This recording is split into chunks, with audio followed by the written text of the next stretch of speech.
what's up? This is LOSKO PROJECTZ, and I'm your host, Nathaniel Odom, and we got a real special guest today. He's 45 years deep in the game. He's been around for a long time. He's done many things. We'll get into all the stories, but this is Steve Brockway. Yeah, what's up, man? What's up, man? I appreciate it, man. Yeah. This is some crazy stuff because I think I met him I met him a while back, but I messaged him one day and I was like, hey, could I write for Nmen? And he was like, hey, just come to the sessions. Yeah. So that's the way it goes. That's the way I was like, okay, cool. And then I went and just met a whole bunch of the Nmen, man. They're amazing people, a lot of history in Sacramento, and we'll just go from there. Where did you grow up? Where'd you grow up at? And I grew up in Vacaville, okay, which is not, right down the road. Bay Area. So me and Stefan Janowski are the two pros that came out of Vacaville, because that's where Stefan was from. Shit, okay. Yeah. Dude, I totally forgot about that one. Stefan. And then when did you come to Sacramento after that? And I came to, I was coming to Sacramento to skate because we had Skateboard Palace, and even before that we had Stokery Hill, which was in Old Sacramento. And so I've been coming to Sacramento since I started skateboarding in '74, and probably since '75 or so. Okay. Coming to Sacramento to skate, and started meeting all the guys, the Nmen and everybody in Sacramento at the skate parks after that. Wow, the skate park. And then I moved to Sacramento about '83, I think. That's when I was born. Yeah. All right. Not saying he's old, but you should. It's true. That's when I was born. That was a good year, though, man. What are you gonna do? Yeah, 1983 was a good year. And who kind of got you into skateboarding, or who influenced you at all back then, way back then? So the first time I rode was in 1965 or '66, and my uncle was a skater, and he had two skateboards, one with steel wheels and one with clay wheels. And so when I was 5 or 6 years old, that's the first time I ever skated. Oh shit! Okay. And then I kind of got hooked, but it was only for like 2 days while we were at his house. And then I didn't get to skate again until 1974. Skateboards came on strong in the early '70s, and every kid in my neighborhood had one. And I was like borrowing guys' boards to ride because I didn't have a board. So you're like, you just wanted to skate. Yeah, and I was like within a couple of days, I was the best guy in the neighborhood. Okay. And it was weird, but I didn't have a board, so I had this little cassette player, the tape deck cassette player. Back then, that was like when they first came out. Oh, okay. Oh. And this was a prized possession I had. I traded it for this guy's skateboard. Oh, there you go. And that's how I got it. He's like, I'm trying to skate, damn it. Yeah, I wanted to skate so bad. I was like, this is the most important thing I have, so. Oh, nice. What kind of board was it? Do you even remember what kind of board? Oh yeah, it was from 7-Eleven. It was called a Bigfoot. 7-Eleven. 7-Eleven sold skateboards. Holy shit. You could buy the skateboard at 7-Eleven, and you could buy all the skateboarder magazines when they first came out. At 7-Eleven. At 7-Eleven. I knew they had magazines, but I didn't know they sold actual boards. Well, in Vacaville, that's what they did. Well, I think I had all 7-Elevens because I think it was almost a 7-Eleven board. Okay. That's amazing. And it was just, it had urethane wheels on it, loose ball bearing trucks, plastic deck, and then I took the plastic deck and I had heard, oh yeah, you can heat it up and make a kicktail. So I heated it up and warped it and made a kicktail. Oh, okay. And I took a heat gun and I put dimples on it so it would have more traction. Oh shit, that's amazing. See, that's stuff that I would never go through because when I grew up, it was already all made. So right. You guys actually had to do your shit to make your boards better. And then, and wood shop, like I was like, okay, this plastic board is not happening. All the boards I would see in Skateboarder magazine were wood, pretty much, or there was a lot of fiberglass boards, but there was wood boards, and I'm like, I can make those in wood shop. So I started making skateboards in wood shop, and they were just solid oak boards, and then I would laminate a kicktail or set in a wedge tail and cut it, and then I had cut kicktail boards right away. And so I started my first company called Easy Rip skateboards. Easy it was Rip, like huh? because it was like kind of a rip off of ET Ripstick back then. It was Easy Rip, and then I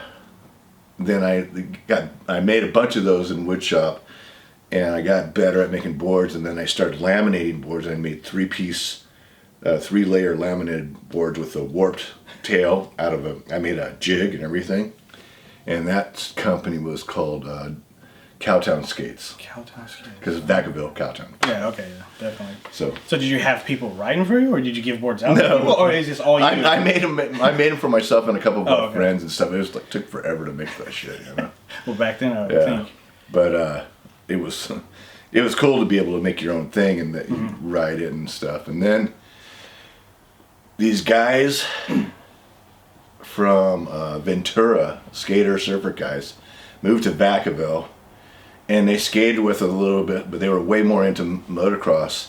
And they sold me my first really good board, which was a Bane 24-inch or 27-inch fiberglass board with Bennett hijacker trucks and Cadillac DK51 wheels, but they were precision bearings. Okay. They weren't loose ball bearings, they were precision bearings. So they were faster. It was faster, smoother, better. And by that time we had already skated the Glory Hole like in '76.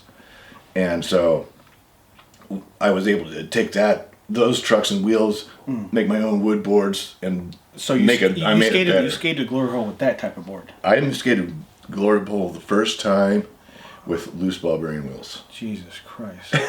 God help So you. I mean, trying to go anywhere in that then it was Mm. like nuts. It was, but it was an amazing experience. Yeah, that's all you had, so you had to go with it. Really? All we had then was I built some angled wedge ramps. We had that. We had just street skating around. We had Glory Hole. We had this place a little bit later on, around 78 or 79, something like that. We had this place in Vacaville, Fairfield area, and we called it the Sun Bowl. Okay. And it was an old swimming pool that was it was like a reservoir. It wasn't like it didn't have coping or anything. It had rounded edges, you know, where people could just walk in or jump in. And it was on an old ranch, and we found out about it.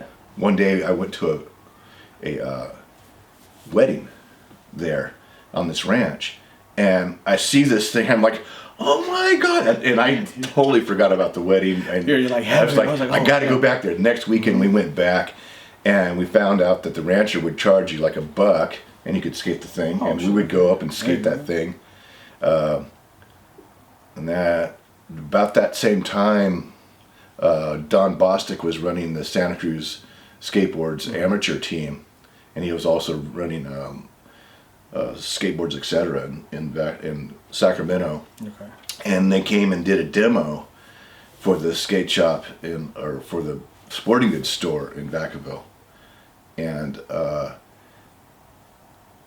I took the Santa Cruz amateur team to the Sun Bowl and showed them that, and they were just like whoa. Amazed. Yeah, it's like skateboards though. When we see something, we're like, you know, a regular person when you see it, they're just like, oh, what the hell, that's bullshit. Right. But when we see it, it's like gold to hit that. And I got to skate that day with like all the best dudes from Sacramento at that time, and it was really cool because it kind of gave me a gauge of where I was at compared to the best guys around, you know. So you know how it is when you're a kid, you just want to be the best. Yeah, I tried to be, but it didn't work out. I tried to get sponsored, but I've forgotten more than most people ever knew. There you go. That's great. So when was the whole thing coming to Sacramento? So then I was working for a sporting goods store, and we sold skateboards, and that was around 1980. Yeah, right around that time. And did you have friends or anyone down here already? And I had skate friends in Vacaville, and then I knew Bostic and a couple of guys from Sacramento, and I would meet guys at the skate parks, because at that time then we had Sierra Wave, we had Skateboard Palace. There's Guy Grundy's Park out in Sunrise, which was terrible. And so got in touch with like Caton, mostly with Caton, and he would take me to different ramps and shout out to Caton. Stuff. Of course, and then just kind of got in the mix, and I was moved up to Sacramento trying to find work. Was hanging out at Go Skate a lot on Fair Oaks Boulevard. Met Quimby, and like one thing led to another, and I got a job at Go Skate. So you were hyped on that. You're like, oh yeah, I got a job now. Yeah, I'm in Sac. So. Yeah, I got a skate job, even better. It's like what I love. Yeah. Sure. So things were happening. Then I was like, okay, cool. Skate every day. Party all night. Skate every day. Got boards. Yeah. There you go. Had boards to ride, and that was awesome. Then you worked for Go Skate, and then when did you after Go Skate? When did you start skating for Skull Skates? So when I was working for for Go Skate, and Quimby was like, "Dude, you need to hook up a sponsor because you're going through boards like left and right, and you can't afford them." Yeah. And I'm like, "I know, but I don't know anybody." He's like, let me make a couple calls. So he called Skull Skates, and he talked to Jerry Taters Hurtado, and rest in peace, Taters. And Taters hooked me up with a Dave Hackett Iron Crossboard. They said, "Hey, check it out, see if you like it." And of course, I liked it. It was my first free skateboard, and I was like super stoked. And I was, and of course, Skull Skates at the time. That was a rad company. I mean, we had Dwayne Peters, Steve Olson, Dave Hackett. We had like all these crazy guys, and they didn't have like an agenda. Like you didn't have to go to contests. You didn't have to do. They didn't care about that. All they wanted you to do is just rip and rep the whole Skull Skates idea, And I was like, okay, I'm down with that. That's good because I was already older by that time. How old were you? So I was like probably 26. Oh wow, okay. 26, and then I didn't get my board until '89. I was almost 30, and I was skating pro contests at 30 with young guys. But there was a couple other older guys there. It didn't matter. You had a board. Yeah. And I'm hyped on that. I skated a lot with like Chris Cook and Pat Noho and some of the older street skaters, and we had a great time, and I met all the guys from San Francisco, skated with Bryce and Tommy and Danny Sargent and all those people. Good Lord. Yeah, Mike Archimedes. That's a lot of history right there in a short period of time. Oh man, and that's only just part of it. When you went pro, was you psyched on it? Were you like? Yeah, what's weird about being pro is like you try really, really, really hard when you're amateur. Yeah. And sometimes it's frustrating because you want to be able to go pro and stuff. But back in that day, that was like when I turned pro, there was only like 60 skateboard pros in the whole fucking world. It was like it was a kind of a big deal because there wasn't that many. Yeah. And in Sacto at the time, it was Sam Cunningham and Rick Windsor, and then I got a board. And so all three of us had boards, and we all worked at Seldner Industries making plastic rails and nose pieces and tails and all this stuff for skateboarding. Wow. He gave us health insurance, which was awesome. Needed that. He let us go to all the contests. Okay. So it was a perfect storm for us. Then every day after work, we would just go skate together, and having your name on a board like pushes you to really try to show that you earned that. Oh, no, I would. That's something that I always dreamed of. I'd probably pass out if I had my board. So that's something special, man. It's kind of weird now. It seems like everybody has a board. Yeah. And which is great, and whatever floats people's boat. That's amazing. That's amazing. So 91. Was that with the first year you began with contests and doing for the NSA? Or was it before that? It was before that. So okay. Don Bostic and I put on, right after the Sacramento Street Style Contest, which Nmen did the judging and on the organization of that. GoSkate put it on. Thrasher helped put it on. After that, then I had put on a contest in Vacaville for the Vacaville Fiesta Days, and I knew everybody from Sacramento and San Francisco at the time, and so those guys all came to this little bitty contest, and it was made a really rad thing. And I got to meet everybody. Blockhead was there. Dave Berthold with Blockhead was selling Sam Cunningham's boards out of the trunk and stuff. It was like they had just started going. The boards were, Blockhead was amazing. I still need some Blockhead boards. They were just still being made by Uncle Wiggily at that point. Okay. Before they did their own stuff. So did that, and then Bostic and I put on. And it was always with GoSkate backing. GoSkate was awesome. Dale Smith was always a ruler about helping out and making shit happen. And we did, I think we did the mini ramp contest at the Raceway. Was the first one we did together. I always see clips of that on YouTube. And that was before we were involved with the National Skateboard Association. So Bostic and I did that one together. Berthold designed the ramps. I built the ramps with Berthold and a bunch of other people. I just remember that spine too on it. I broke my ribs on that spine. Busted your shit. Oh yeah, we had it set up in Bostic's backyard, and we were riding it. It was the first time like any of us had really ridden a spine. Oh, okay. And I came over the top of it, and I just locked. I went launching into the flat, landed on my arm, and just bruised my shit real bad. And the next day, we had to take it to the Raceway and set it up, and I was just messed up. And then, see, that contest, I announced and judged at the same time.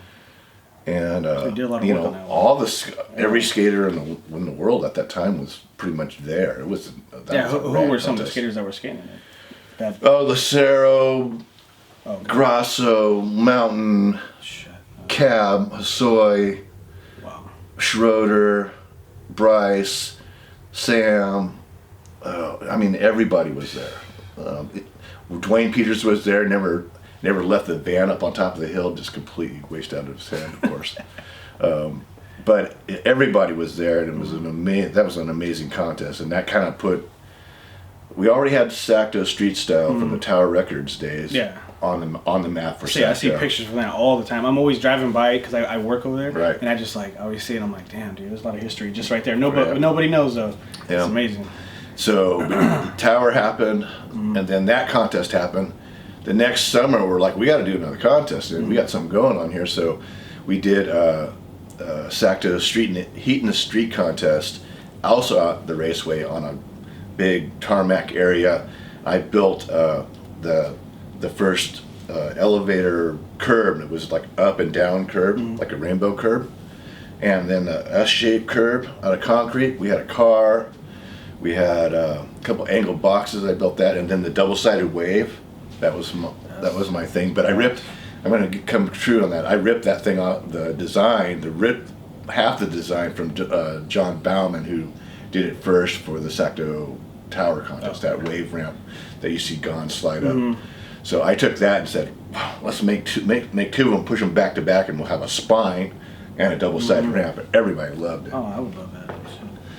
So that also kind of set it up for, wow, you can build ramps and stuff too. I'm like, yep, build ramps, put on contests. So right at that time, Frank Hawk was thinking about retiring from NSA, and everybody had put their names in. I'm like, these are different guys that could do it. And Don Bostic's name came up at the top of the list, and Bostic got the gig for NSA, and he just like came to me and goes, look, I need help. I need your help.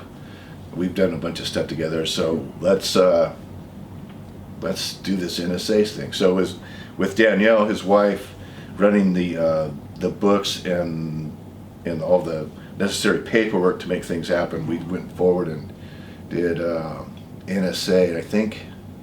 How many contests do you do a year? Did you do a lot per year, or was it just a couple big ones? It kind of depended on what, like during that time, skateboarding was pretty, contest-wise was dead. The industry was dead. There wasn't a lot of money. We're doing things on shoestring budgets, but we did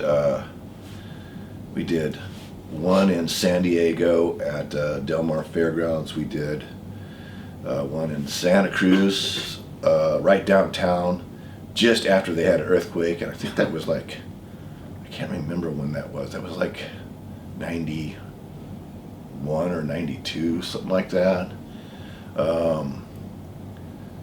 And we did, oh man, where did we go? I think we did Chicago, we did Florida, St. Pete, Florida. So you guys traveled too. Yeah, we did a bunch of stuff. And also during that time, NSA was running an amateur skateboard contest and stuff, and so Bostic had me run the amateur. So I was the amateur director for skateboarding, and I would go, and we had regional affiliates, and I would go to the regional contest and set up the regional contest for the affiliates and run the contest and announce and set up the judging format and stuff. And we had changed when we first got the NSA, they had a judging format, but it was missing some elements, and they had these flip cards, which I hated, because you'd have parents coming up to you, well, so-and-so got this number, and no one got this number, and I'm like, let's just get rid of that. That way we don't have to deal with these parents coming up, and so that at the end of the contest, when we look at the scores and stuff, we can go, is that right or not? And then if we needed to make an adjustment, we would make the legitimate, as long as all the judges were in agreement, we would make those adjustments, because that was the right way to do it, to make sure everybody got the right scores or the right placings. And that format has held throughout. That format, the basics of that format still are used at every contest in the world. So we did early 90s, we did some small contests, things were dying out, and then we get a call from ESPN, and this guy from ESPN, what was it? His name was Jack, and I forget what the other guy's name was, really character, and he was like, we want to bring skateboarding into a higher level. We're thinking about doing this thing called the X Games, and we're like, extreme sports, like we're like, whatever, and they're like, yeah, but there's a lot of money in it, and it'll be really good for skateboarding because it'll help you guys get through. And we're like, at this point, we wanted to keep. Yeah, you wanted to keep it going, so we wanted to keep it going. So you're like, screw it, let's go. We dropped the name National Skateboard Association (NSA) and went with World Cup skateboarding, because the idea was to bring skateboarding throughout the world. Instead of just one. And before that, there'd only been a few contests in Europe, and so that's how World Cup skateboarding got started, and that was big, and having the X Games power behind it. Tony Hawk really did a great job selling it and making it so that other pros could make money and make a living off of skateboarding and doing what they wanted to. At that point in skateboarding, I knew like it was bad, because they would have little tours in Petaluma, right? 94, 95, and I would go to it, and there would be maybe 60 people there. Right. That's it. It had Matt Hoffman, all them, and they would do their little thing, and they'll come and sign autographs and leave. Right. But like it was just dead. It was dead, and then X Games really got it going, and it was it was weird. It was hard. It was hard for us to deal with like all the rules and all the things that we had to do. It was different because TV was was king. It was all run by Okay. TV and how things had to go with TV. And it took a long time before they It was just formatted. realized that we needed to have something a little bit different. But eventually things changed around so that it was an equal partnership, that they needed us and we needed them. Oh, okay. So we're like in their faces, like, hey, get it going. Yeah. Yeah. But we sure had a good time doing that. It was fun. So I did X Games for the first like 5 or 6 years. Did Okay. the first Winter X Games for snowboarding. I also judged snowboarding for a long time. Okay, I didn't know that. That's awesome. And Who won the first X Games? Streetwise. Was it Chris Sin? it was Chris Sin, and I think the next year was Mako Urabi. Yeah. Mako won. Yeah. Mako, I got him next week. So. Yeah. He's dropping. His is dropping. I already did his. I've known Mako and Chris both since they were little guys. Yeah, I think Willie Santos was like third. In that first one, I think. Yeah. Or something like that. Yeah, we did contests up in Vancouver as well, Okay, at Kevin Harris's Skate Ranch in okay. Richmond. We had a mini ramp contest, and I think it was mini ramp and vert at that contest. That was fun. When did you know that like the X Games was going to be that big?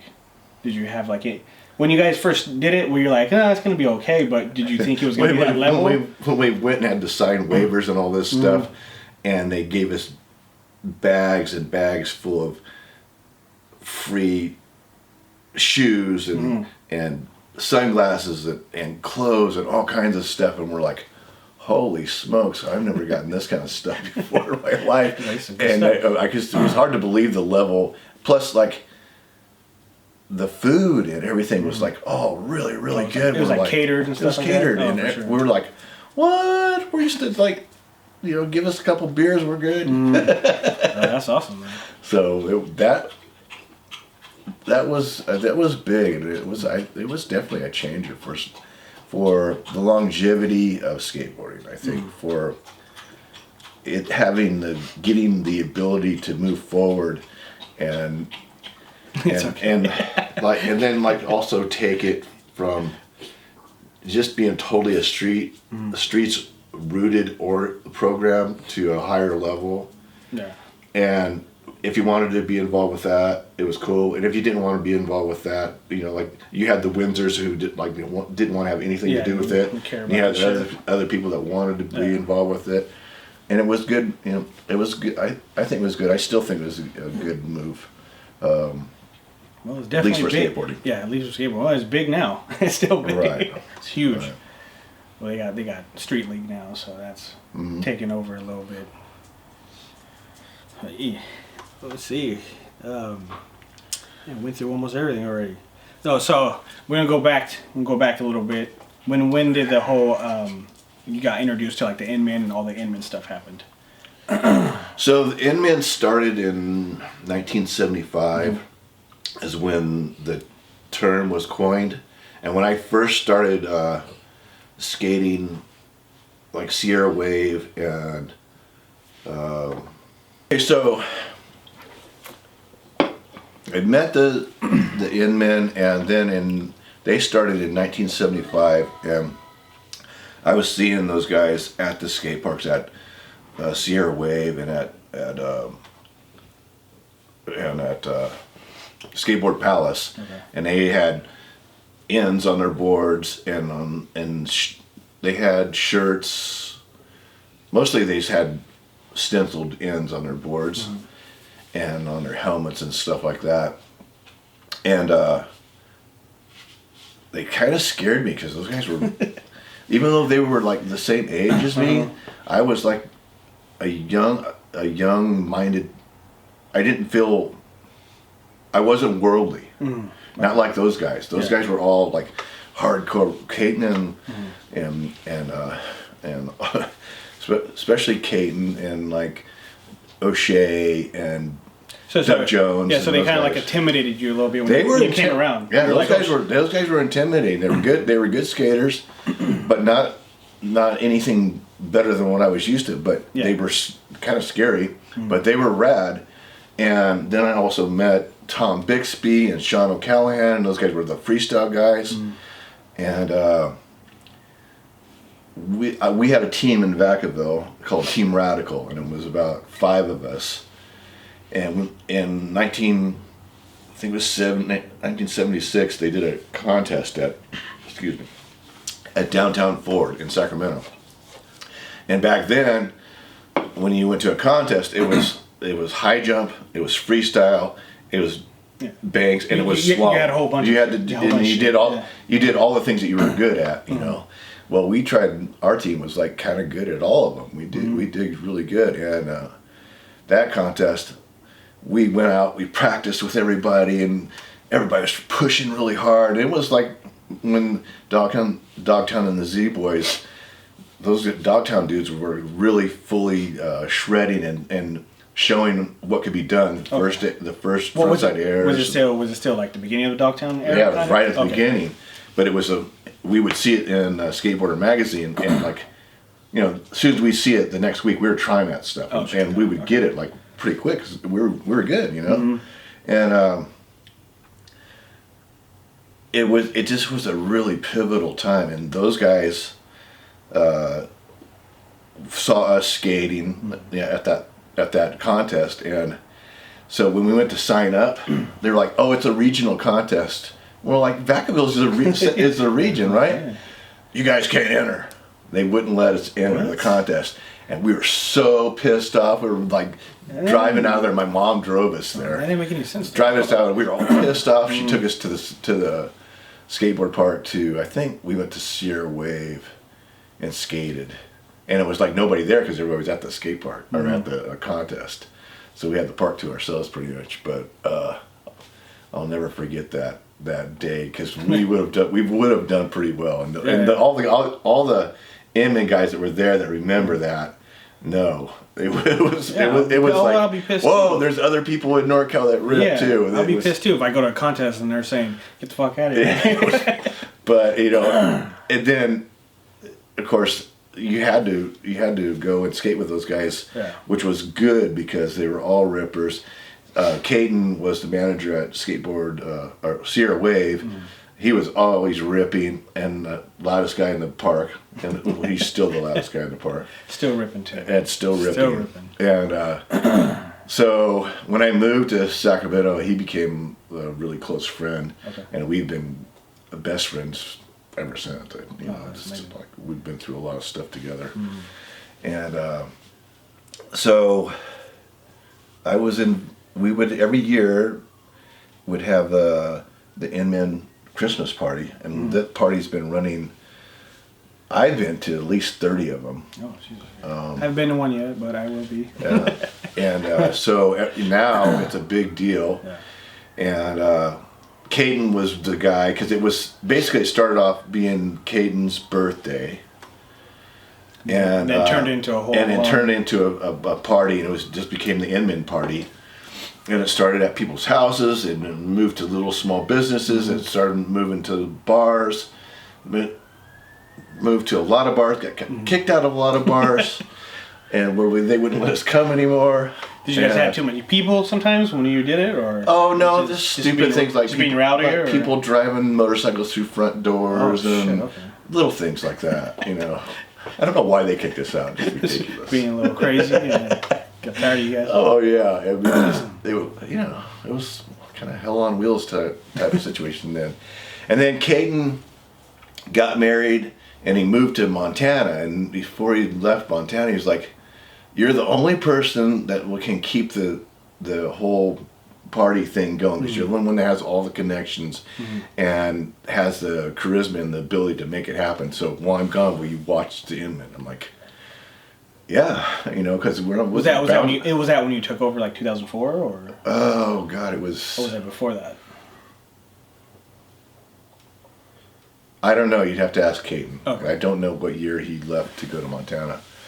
And then he was away in Montana for like 5 years, and I was running the whole thing myself with the help of like Curtis Franklin and Dino and those guys, and doing the shows. But I was bringing it up to another level because I had a lot of connections in the industry, and so I was getting massive amount of products from NHS and everybody else, and so people would come to the show and they would get a raffle ticket when they came to the door, and we gave away so much stuff to people, and that became almost a little bit of a Mayday, because it became like people were coming. Oh, it made it a little fun. Yeah. It made it fun. It got a lot of notice, and it made it. But it was kind of hard because it was a lot of work, and we kind of just phased it out because it seemed like it was more about people coming to get free shit than it was about what was going on. Yeah, and skateboarding and being with people you love. And so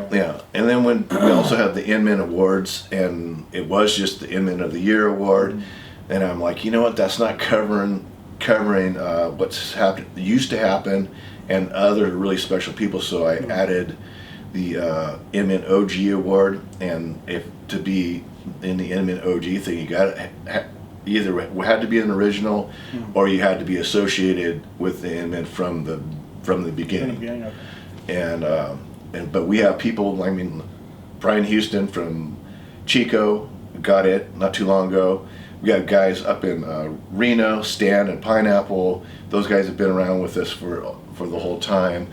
And guys in the Bay Area that have been around, Bryce, and all been involved.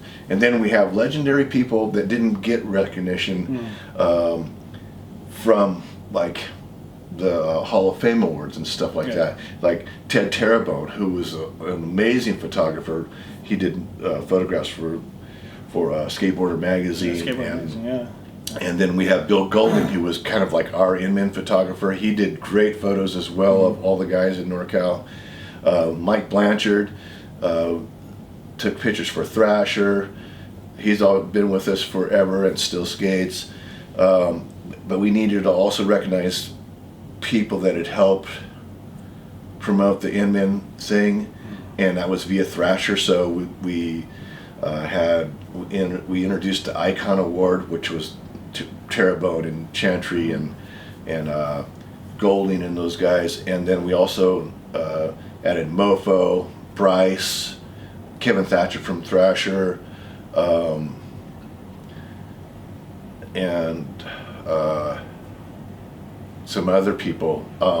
We inducted Cab as the Icon of the Year. That was amazing. Last year, because that's the first time I ever met Cab, so I was psyched on it. Of what he's done for skateboarding for Northern California, and even though he left us and went to SoCal. He did go to SoCal. I don't blame him. It's nice out there. It ain't NorCal. But then, there's so many other deserving people in NorCal that kill it. We've got Kiwi, who from Modesto was just an outstanding skater. Blackheart, he was the Alvo of NorCal. I mean, just a ruling guy, and still a ruling guy. There's a lot of people that deserve recognition, and we ain't dead yet, so we're still doing this. Yeah, I mean, it's still going. Yeah. And so now, we've got all these, we have sessions all the time. We've got a summer party. Go to it. It's fun, summer party is June 1st at Blue Lamp, and it's going to be the Scratch Out, which is Matt Pill's band. The Insiders from Santa Cruz, which is an amazing soul ska 12-piece crazy band, and then from Sacramento that have been around for 30 years and have skateboarding roots, the Tattoo Love Dogs with Michael Blanchard, who's a skater, photographer, and they're gonna play. So that's our summer show. And the winter show will be at the Colonial Theater. Ben and Gabby bought that place, or bought the Colony. We have access to the Colonial Theater. We're going to blow it out big. It's going to be real big. And we're trying to get, we've got Fang already. We're trying to get Agent Orange.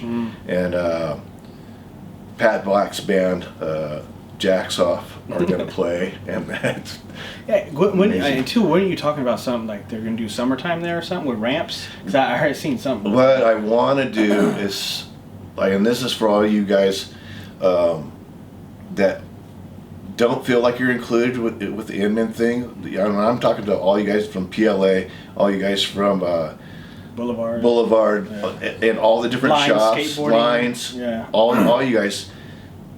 You guys are all of our kids. You need to come and be involved with the Nmen. We are the founders of skateboarding in Sacramento, and we're not claiming anything more than that, but we'd love to have you guys involved. And so what we're going to try to do is at the Colonial Theater, the parking lot, and we've got already, the owners are all down with this.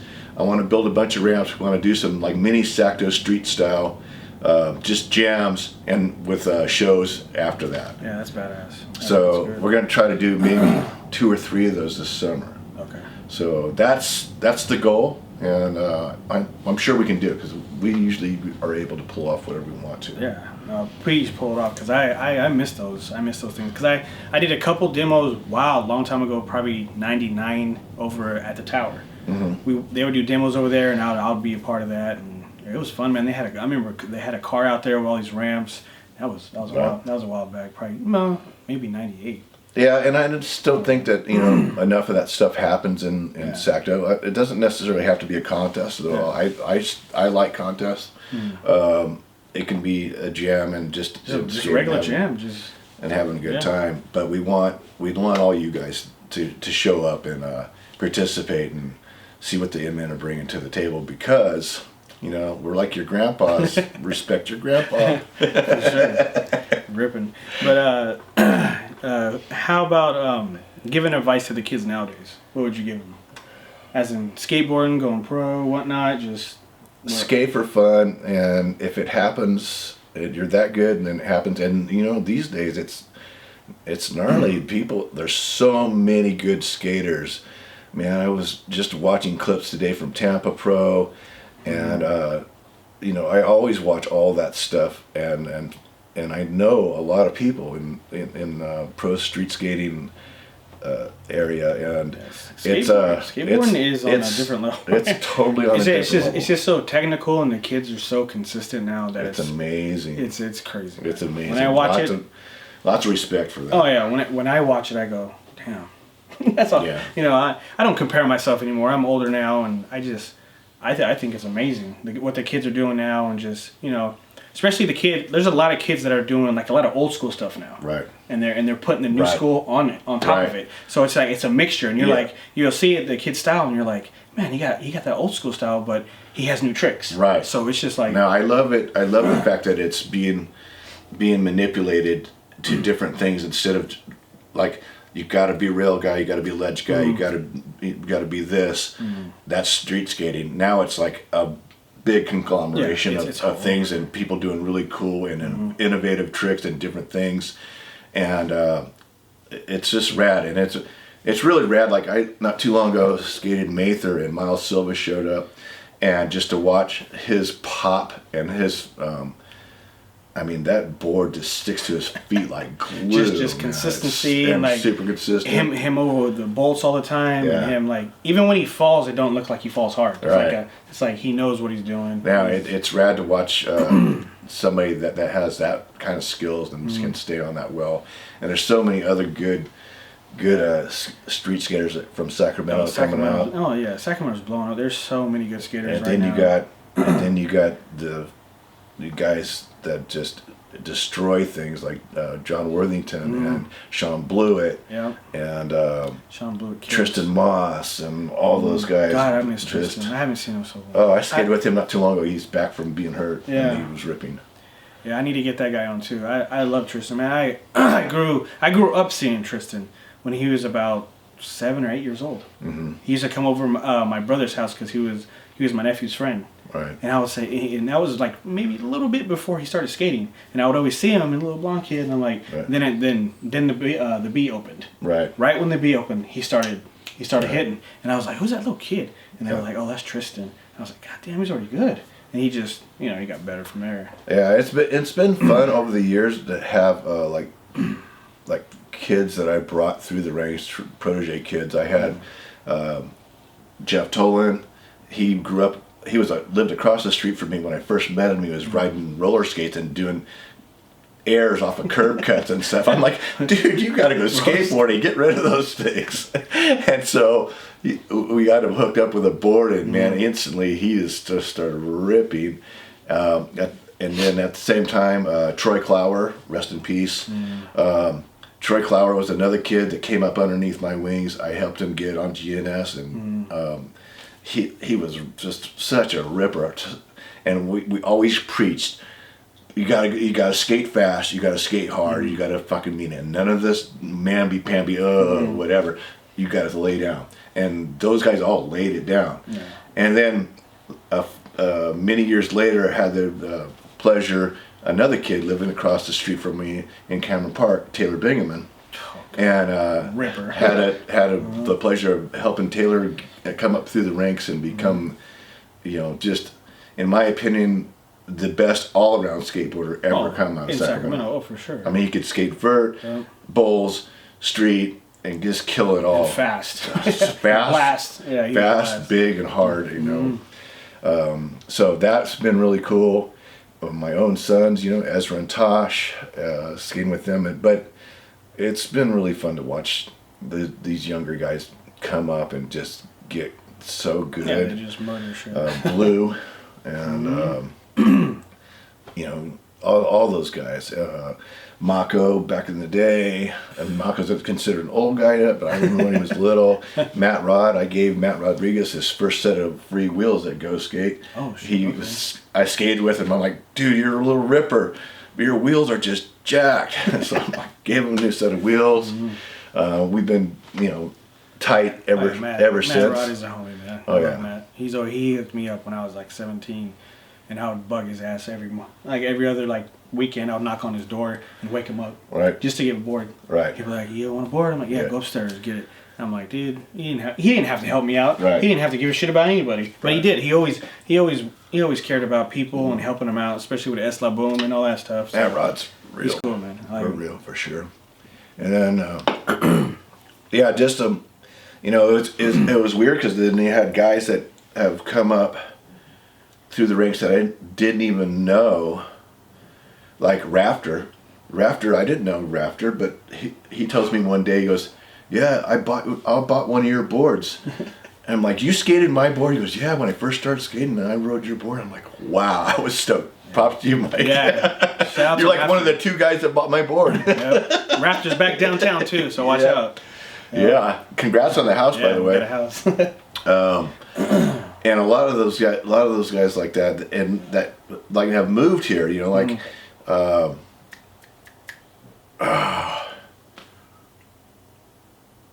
on the tip of my tongue. Big tall motherfucker. Well, we forgot. I just saw him at the show, at Tommy's show the other night. A lot of guys that came in from the East Coast and moved here and started skating, and just rippers, and Stefan and Omar. Omar's from here. People, you got so many. So many good people, and then now, we've got some rad stuff to skate. There's a lot of ramps and stuff to skate. There's a lot of parks to skate. We've got probably the best bowl in Northern California or anywhere. In Auburn at Beebs Bowl. That thing's amazing. I haven't been there yet, but it's amazing. He keeps telling me to go. Got good mini ramps too. Yeah, two mini ramps. I will go for sure. Great scene, great vibe, lights, lights, heaters. Oh, they have heaters too. Yeah, heaters so you can warm your ass up and stuff. They got a pool in the summertime so you can jump in and cool off. Yeah, I will definitely go there for sure soon. And that's anybody can skate that thing. It's 4, 6 foot, 10 foot. That may seem big if you're a street skater or whatever, but the thing's super mellow and it's got really mellow trannies and anybody can ride it. And so, like Grosso said, it's good for the beginners and it's good for the pros, which is exactly what it is. Yeah, I need to skate it more because I need to skate more pool coping because I'm not used to pool coping too much. Oh, so that stuff is like butter. Yeah, I need butter. It grinds so good. I need to get used to it. So maybe I'll start training there. Makes the right noise, not that metal noise. So, any shout outs to anybody that you like to give? There's so many, but I would like to shout out to, I guess, the people that have helped me over the years in skateboarding. Don Bostic, Randy Caden, all my sponsors, PD from Skull Skates, Rick Blackheart with Independent, Keith Cochran with Think, Jim Gray with Acme, Steve Shrugi with Generation, and then in the last 10 or 11 years, Creature, yeah. Thanks for always hooking me up, man. Those boards are great. Indy, OJ. That's what I write. I write all that. And then now I'm writing the Pal Peralta flight boards with Powerflex wheels, Jim Gray. Badass. And Indy trucks, Keith Wilson. Indy for life. So all those people, of course, and then all of you, all the snowboarder guys that are snow skaters. We had good times back in the California State Series days, watching all you legendary snowboarders come up and push the limits and become the gods of snowboarding and pass it on to the next generation of the gods of snowboarding. So it's been really cool, and much props to all you people. Big shout out to my best friend Rocker at the hard one. Died in an avalanche at Donner Ski Ranch.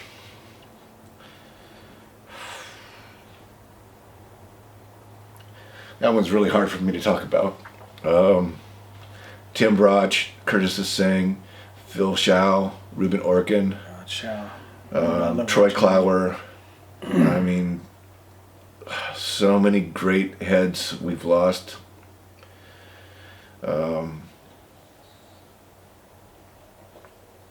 Wow, I mean, it's crazy. Fausto, jeez, you did so much for skateboarding. Definitely. And not just in NorCal, but everywhere. But you definitely had the NorCal vibe, and we love you for that. And just to skateboarding in general, thanks very much. Oh, thank you. Thank you, Steve. It's been a blessing, man, to have someone that's have so much experience and history in Sacramento, put it down, and still putting it down for everyone in Sacramento. And, yeah, let's go skate. Yeah, go skate, go to Power In, go to the Nmen parties. Nmen sessions every Wednesday night, Power In, depending on the rain. But I'll bring the music. Yeah, it's great, man. All of us should just get along and skate, man. It doesn't matter where you're from, what skate shop you're from, who gives a shit. We're all about skateboarding and then the love of skateboarding. That's all we need, dude. Yep. And that's what I'm here for. I'm doing these little podcast things just to get history out and having everything just combined, and we all just love, man. That's it. Sacto history is deep. Yep. Skateboarding history in Sacto is deep, man. Sure. Since 74 or so. It goes way back. Yeah. But I'd like to give some shout outs to the people who roll with me, who support my show. Boulevard Skate Shop, the Nmen, American Cream Company, Willie's Workshop, and S La Boom.